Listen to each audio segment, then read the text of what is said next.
à tous et bienvenue dans un nouvel épisode de Cyberpop. Je débuterai par ce chiffre. 79% des Français souhaiteraient effacer définitivement certains contenus postés sur les réseaux sociaux en 2021, selon les résultats d'une étude menée par Kaspersky auprès de 1000 Français. Alors, est-ce que c'est possible ? Pourquoi cette volonté ? Et surtout, comment se forger une bonne réputation en ligne ? Aujourd'hui, nous accueillons donc Armand de Virel de l'entreprise Social Clean pour discuter avec nous de ce sujet hautement d'actualité. Bonjour à tous. Bonjour Armand. Alors déjà, merci Armand d'être avec nous aujourd'hui.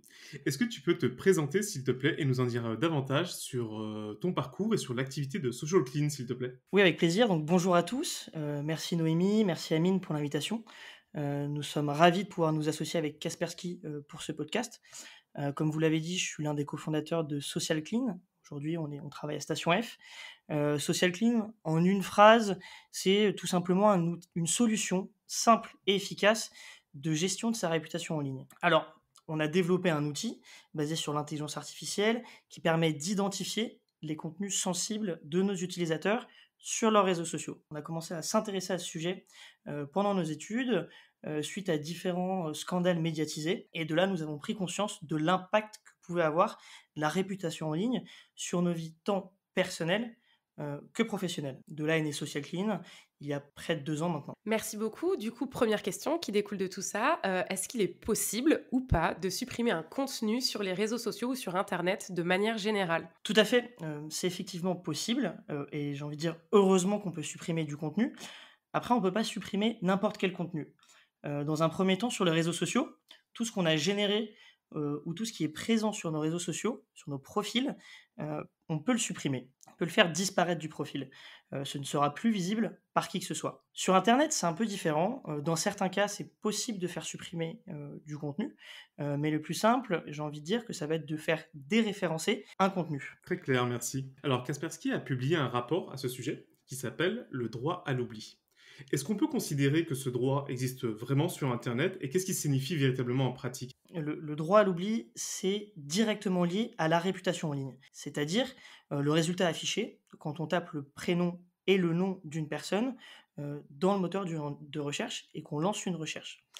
Le droit à l'oubli permet de demander à faire supprimer de la liste de résultats un certain contenu. Alors, plus précisément, ça permet de faire déréférencer, ce contenu. C'est-à-dire qu'on va supprimer, on va faire supprimer le lien d'accès à ce contenu qu'on ne souhaite plus voir affiché dans les résultats. Alors ça s'adresse aux personnes, aux particuliers uniquement, et surtout en Europe. Alors ça a été mis en place il y a près de 10 ans maintenant, mais aujourd'hui en fait c'est encore très peu connu, pour différentes raisons. La première, c'est que les adultes ont toujours entendu que c'était impossible de faire supprimer quoi que ce soit sur internet, ou alors que c'était très compliqué. Et dans un certain ordre, c'est faux. Et de l'autre côté, les plus jeunes aujourd'hui ne s'en préoccupent pas du tout. Il y a un chiffre qui est assez marquant, c'est que depuis la création du droit à l'oubli, qui est depuis 2014, il me semble, que 300 000 demandes qui ont été réalisées en France.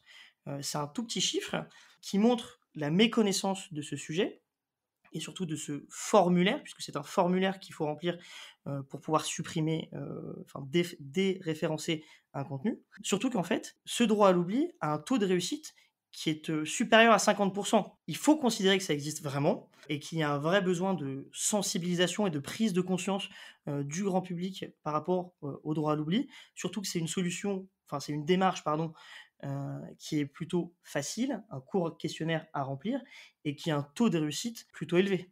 Alors en effet, du coup, ce qui est assez intéressant, c'est, la comparaison donc, de votre chiffre, donc de 300 000 demandes qui ont été réalisées, vis-à-vis justement de celui de notre étude.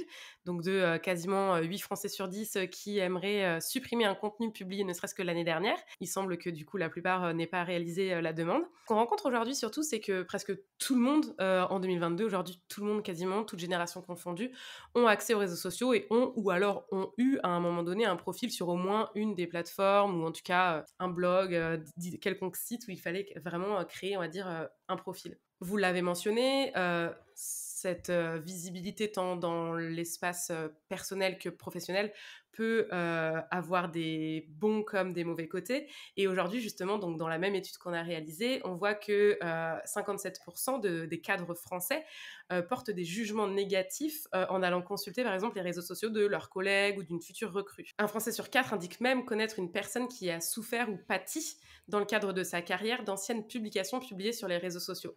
Donc on peut pas s'empêcher une forme de voyeurisme des uns vers les autres. Et donc du coup, finalement, la question que je me pose, c'est comment est-ce qu'on intègre aujourd'hui ces questions d'image numérique de la même manière que cette fameuse première impression qu'on souhaite faire en entreprise, et qu'est-ce qui doit être considéré de l'ordre de la vie privée en ligne, et qu'est-ce qui peut légalement, finalement, porter préjudice? Alors, c'est une question super intéressante et très vaste. Pour commencer, j'aurais pas dit voyeurisme, mais plutôt curiosité, puisqu'il y a une vraie curiosité, quand on va rencontrer quand un nouveau collègue arrive, de le rencontrer. Alors, la première démarche qu'on va avoir, c'est de regarder, son activité sur les réseaux sociaux, mais c'est une curiosité, on va dire, qui est saine, c'est par pur intérêt. Mais ce que vous dites aujourd'hui, oui, ça fait totalement partie, de notre réputation en ligne et ça prouve que ça a pas seulement un impact sur notre vie personnelle, mais que ça peut avoir un impact sur toute notre vie, professionnelle. Et j'ai envie de vous dire, c'est finalement pourquoi on a créé Social Clean. L'objectif est de sensibiliser, à l'impact de la réputation en ligne et de donner accès à un outil pour gérer sa réputation en ligne, comme je l'ai dit, mais aussi pour éviter de faire une mauvaise première impression. Vous donnez l'exemple d'un nouveau collègue, mais il y a bien d'autres exemples. Ça peut être, avant un rendez-vous, lors d'un recrutement et même dans certains cas, ça va déborder, dans notre vie privée. Avant d'aller dîner, par exemple, on va se renseigner sur les personnes, qui y seront. Et aujourd'hui, quelle est la meilleure manière de se renseigner sur ces personnes? Internet et les réseaux sociaux. Donc effectivement, il y a un impact. C'est certain et indéniable, mais avant de me tourner sur le point de vue légal, il y a des exemples qui sont, je pense, plus parlants, qui permettent d'illustrer tout ça. Il y a plus de 50 aujourd'hui des recruteurs, qui regardent les profils, de leurs candidats avant même de les rencontrer. Il y a beaucoup de personnes, et vous avez cité un chiffre de 1 Français sur 4 qui ont été impactés dans leur carrière professionnelle par leur activité en ligne. Il y a beaucoup de personnes qui ont été refusées à cause de leur activité sur les réseaux sociaux, refusées d'un stage ou d'un emploi. Il y a l'exemple, alors pas en France, mais aux États-Unis, d'une jeune étudiante qui a été acceptée à un stage, à la NASA, qui a célébré, cette acceptation sur Twitter et qui, dans la foulée, a perdu son stage à cause du langage qu'elle a employé, sur Twitter. Oui, ça, on l'a vu vraiment aussi. Enfin, je me permets du coup de enfin, commenter et acquiescer un petit peu. De plus en plus, on le voit que malgré tout, justement, l'impact de l'activité en ligne a un impact sur la vie réelle, entre gros guillemets, notamment aussi de manière légale. Par exemple, il y a eu des procès qui ont eu lieu, et ça pour le coup en France, suite à des insultes proférées sur une personne par le biais donc, des réseaux sociaux.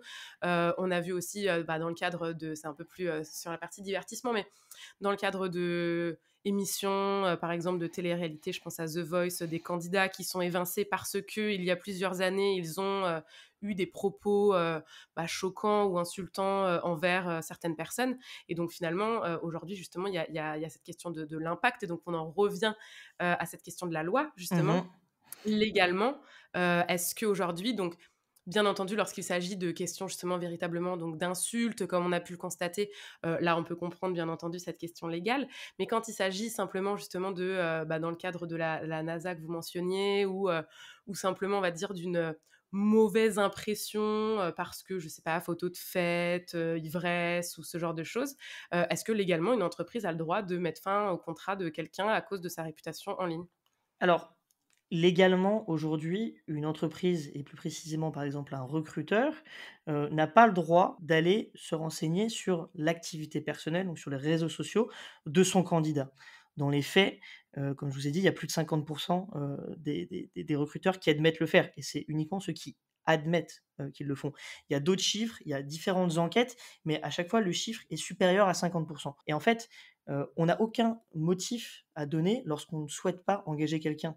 Donc on peut très bien, malheureusement aujourd'hui, se renseigner sur ce qu'il a fait et ne plus s'intéresser à ce profil à cause de son activité en ligne. C'est la mauvaise première impression, qui finalement, va impacter, tout le recrutement, de la personne.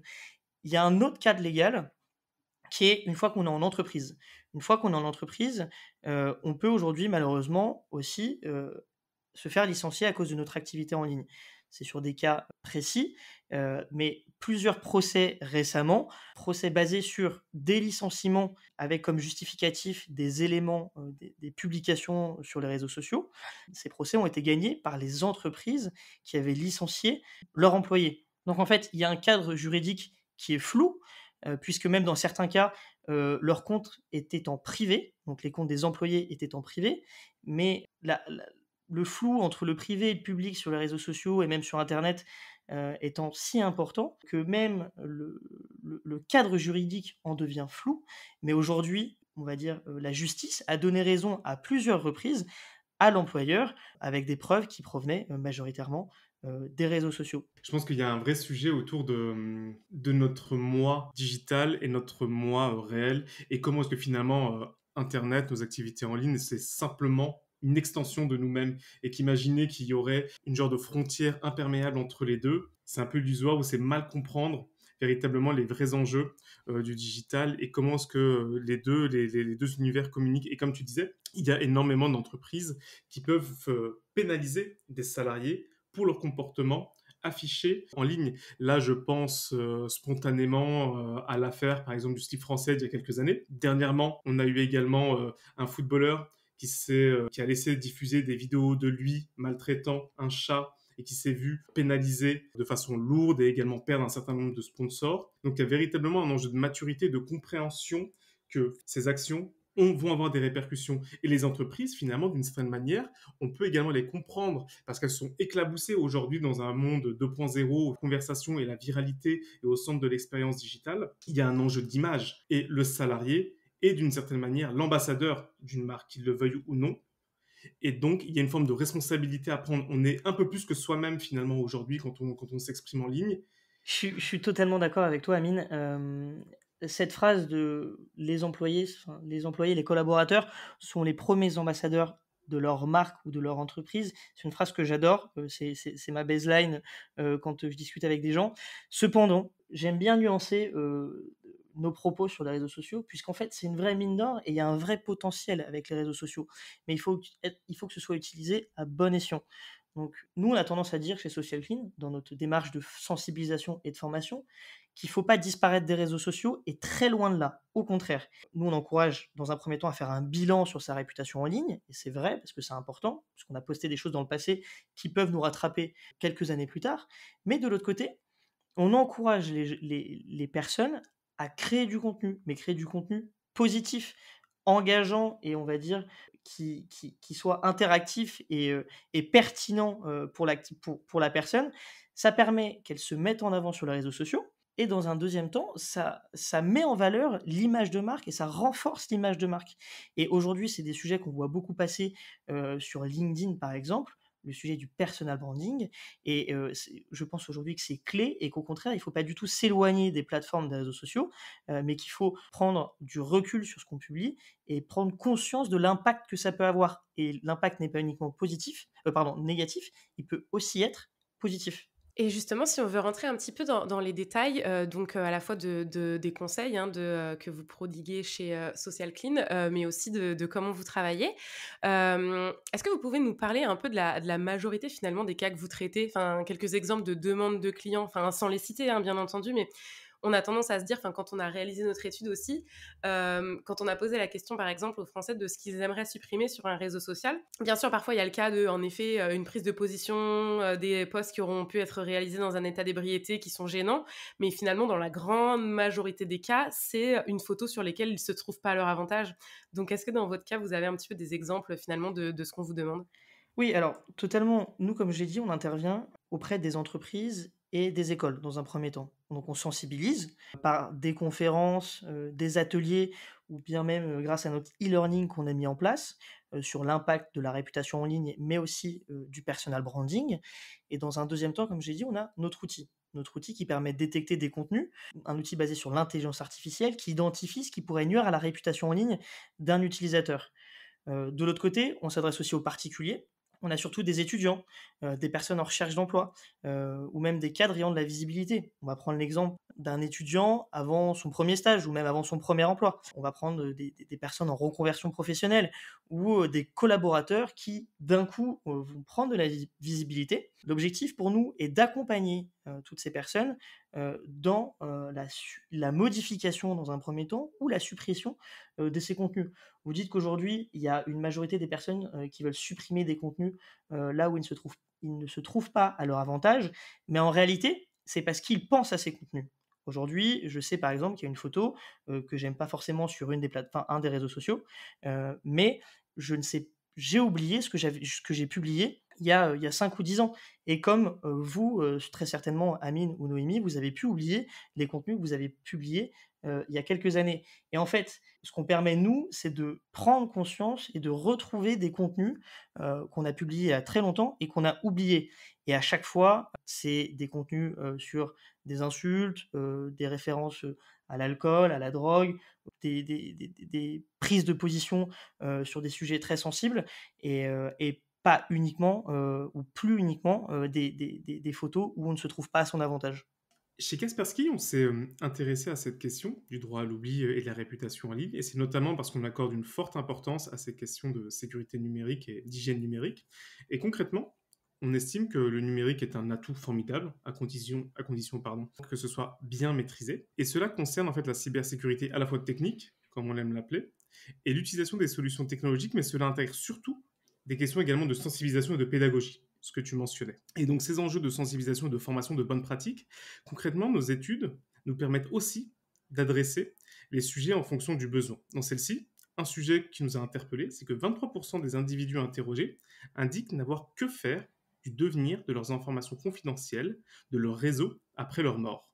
Pour nous, c'est un vrai problème, car en fait, ça témoigne vraiment du peu de considération, soit que ces gens ont pour leurs données personnelles, ou de compréhension de l'impact et des conséquences que cela peut avoir. Finalement, cette information, qu'est-ce qu'elle t'inspire? C'est un sujet que je connais, puisqu'on travaille sur tous ces sujets-là. C'est ce qu'on appelle aujourd'hui le deuil numérique et c'est un sujet important aujourd'hui et qui, dans les années à venir, va prendre une ampleur colossale. Il y a une étude qui est sortie en 2019 d'Oxford, qui affirmait qu'environ en 2070, il me semble, il y aurait plus de comptes de personnes décédées que de comptes de personnes vivantes sur Facebook. De l'autre côté, je suis totalement d'accord, ce chiffre de 23% est impactant, mais je pense que pour aller plus loin, il serait même intéressant de voir le pourcentage de personnes qui n'ont aucune idée, enfin qui n'imaginent même pas que ça peut être un problème, qui n'ont aucune idée de ce problème et je pense que ce pourcentage serait plus conséquent. Alors, le deuil numérique, c'est comme le droit à l'oubli finalement, c'est un sujet qui est très peu connu et je pense que c'est réellement important. Hem et c'est encore trop oublié. Sur ce sujet du deuil numérique, simplement savoir si, il existait justement, parce que tu parles de l'étude, il y a des lois, mais surtout, est-ce que ça fait partie aussi justement du travail des entreprises telles que la vôtre, potentiellement, de gérer cette question? Alors totalement, c'est pas un sujet d'actualité pour nous aujourd'hui, ça pourrait le devenir, à plus moyen ou long terme, mais effectivement, il y a des entreprises qui s'occupent de ça. Mais justement, comme le dit la loi, et c'est une chance en France puisque ça a été légiféré, très tôt, je pense que c'est un sujet dont en fait chacun des utilisateurs doit se préoccuper. Aujourd'hui, c'est au à l'utilisateur d'entamer des démarches auprès des réseaux sociaux pour pouvoir mettre en place un protocole une fois qu'on sera parti.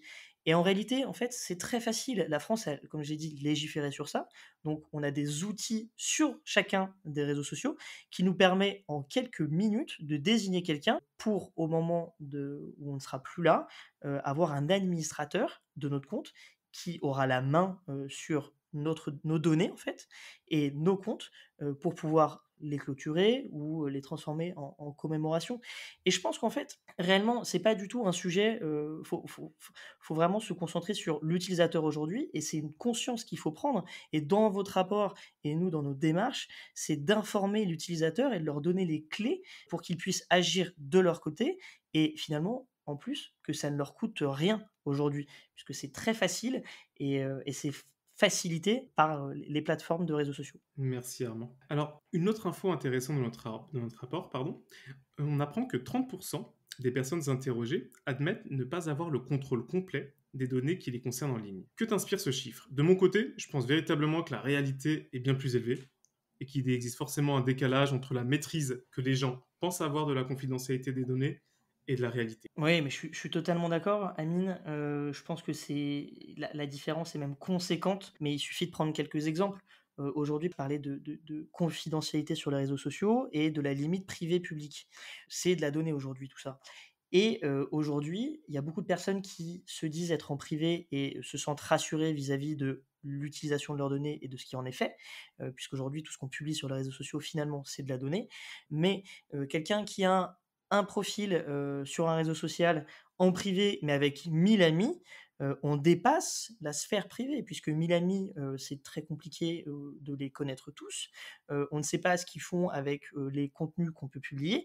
Et je pense qu'à partir de ce moment-là, en fait, on perd la maîtrise sur la donnée et sur nos données personnelles. Et on nous en parle beaucoup, par exemple, et par extension, au moment où on part tous en vacances l'été, on a des publicités à la télé qui nous disent ne publiez pas sur les réseaux sociaux que vous partez en vacances. C'est aujourd'hui perdre le contrôle de sa donnée, par exemple, puisque beaucoup de personnes peuvent bénéficier de cette information et des personnes mal intentionnées peuvent en faire quelque chose. Très clair. Oui, en profiter pour un cambriolage ou que sais-je, Et ou avoir simplement l'information qu'on n'est pas à notre domicile. Ça fait d'ailleurs partie un peu des sensibilisations qu'on a tendance à faire. Nous aussi, on a fait toute une campagne typiquement à destination des enfants, je tergiverse un tout petit peu, mais pour expliquer justement qu'aujourd'hui, malgré les capacités de géolocalisation, quand on poste une jolie photo, il faut toujours éviter malgré tout du coup de donner trop d'informations justement sur là où on se trouve et là où on vit exactement, parce que comme vous dites, malheureusement, il y a des personnes mal intentionnées. Du coup, je reviens un peu aussi donc à ce sujet donc de la maîtrise des données. Donc on sait qu'en Europe, il existe aujourd'hui donc la réglementation générale sur la protection des données. Et pour autant, donc on constate qu'il y a encore un peu un flou sur la gestion des données, le contenu qu'on poste en ligne, qui a la maîtrise, est-ce que c'est nous, est-ce que on l'a mais sans en avoir conscience. Et j'ai un peu l'impression quand même que les acteurs numériques parfois entretiennent volontairement ce flou aussi pour perdre un petit peu les internautes et les décourager à s'intéresser de trop près finalement à leur parcours numérique. Est-ce que tu es d'accord? alors, je vais nuancer. Je suis d'accord d'un côté. Aujourd'hui, en fait, le RGPD est une chance. Donc, le RGPD, c'est les lois en Europe qui légifèrent la donnée et les traitements qui en sont faits. Donc, c'est une chance aujourd'hui, je pense réellement. D'autant plus qu'en France, on a la CNIL. Et la CNIL, c'est un organisme ou l'organisme qui est le plus actif au monde sur ces sujets-là. C'est la CNIL qui s'occupe, qui est en charge en France de faire respecter le RGPD. Et ça impose beaucoup de choses aux entreprises. L'objectif de la CNIL est d'enlever le flou pour l'utilisateur et on va dire, sécuriser sa donnée lors de ses différents parcours auprès de plateformes ou de sites internet. On a eu l'exemple très récemment de la politique des cookies qui a changé, mais on a l'exemple sur la manière de stocker la donnée ou plus précisément même de l'utiliser. Alors, je suis d'accord sur le fait qu'il y a un flou. Après, j'arriverai pas, enfin, entretenu ou non, ce flou. Mais dans tous les cas, c'est pour ça qu'aujourd'hui, comme vous, chez Kaspersky, on souhaite démocratiser la gestion, alors pas uniquement de sa réputation en ligne, mais de ses données, en donnant l'accès à un maximum d'outils aux utilisateurs. C'est une question aussi de transparence. Nous, c'est un peu ce qu'on met en avant et de manière générale, il y a quand même de plus en plus, en effet, là où je te rejoins, d'acteurs qui aujourd'hui partent quand même de ce principe-là que pour justement avoir à la fois la confiance des utilisateurs, mais aussi pour inciter à une meilleure maîtrise de toutes les informations. Enfin voilà, prône et mettre en avant la transparence en rendant accessible du coup toutes les informations concernant le stockage des données, ce genre de choses. On a beaucoup parlé d'identité numérique aujourd'hui, et on sait que c'est un sujet qui est très sensible, mais c'est également un sujet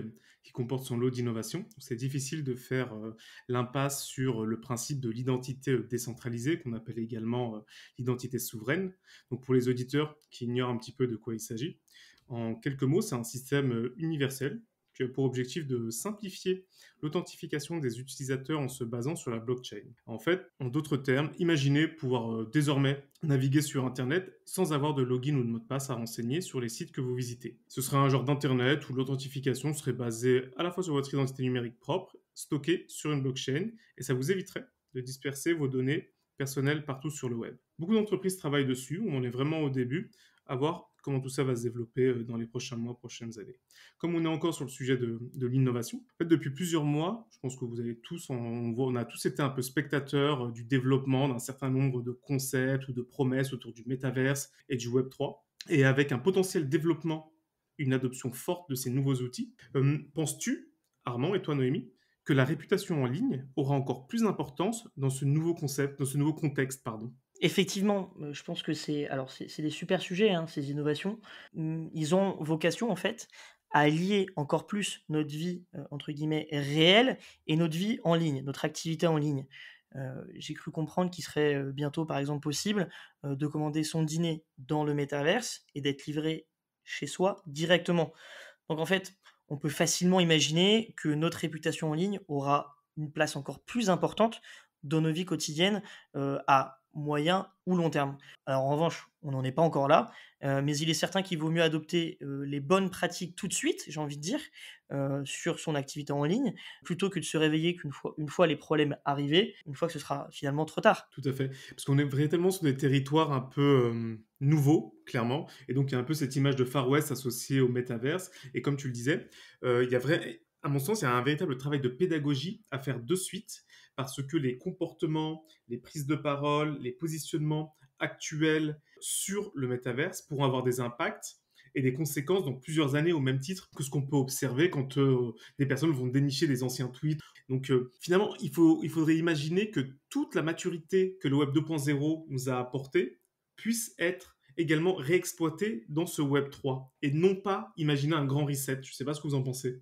Ah mais je suis totalement d'accord et c'est exactement ça. C'est, bénéficier de l'expérience acquise donc dans les, 10 dernières années, avec, l'activité sur les réseaux sociaux et plus généralement en ligne, pour éviter de reproduire des erreurs enfin ces erreurs-là, et permettre de construire un web 3 de la meilleure des manières. Je peux que, approuver et valider aussi. C'est un peu, enfin, tout le boulot, qu'on fait, j'ai envie de dire, chez Kaspersky, en Rest en Corporate, mais aussi personnellement, du coup, dans mes convictions, que c'est cette partie vraiment sensibilisation, accompagnement et puis surtout compréhension de la valeur à la fois de notre identité mais à la fois de nos actions en ligne qui permettront de pouvoir avoir une approche plus responsable, plus raisonnée et qui feront que finalement, de la même manière que aujourd'hui on va essayer à minima de sécuriser, je sais pas, notre conduite dans un véhicule directement lorsqu'on le fait en suivant un code de la route, aura une activité sécurisée de la même manière sur les réseaux, Internet, le Web3 et puis les différentes actions qu'on pourra avoir demain. Sur ce, je pense qu'on a déjà abordé pas mal de points et puis on va essayer de ne pas être trop long. Juste histoire de conclure un peu cet échange. Aujourd'hui, Armand, toi, si tu devais donner justement 3 conseils justement aux internautes pour la maîtrise de leur réputation en ligne, ce serait quoi? Très rapidement, je vais reprendre en fait, tout ce qu'on s'est dit pendant Ouais, c'est la conclusion. le podcast, mais j'aurais tendance à dire, gérez vos paramètres de confidentialité puisque alors ça ne permet pas de tout éviter, mais ça limite le risque. Faites attention, faire attention à ce qu'on publie et réfléchir plusieurs fois avant de publier un contenu, quand on est énervé par exemple ou de manière générale. Et enfin, j'aurais envie de dire, lancez une analyse sur Social Clean. Ça vous permettra de faire un bilan sur votre activité en ligne et n'hésitez pas à nous envoyer un message, sur les réseaux sociaux ou même sur notre site internet pour qu'on en discute. Merci Armand.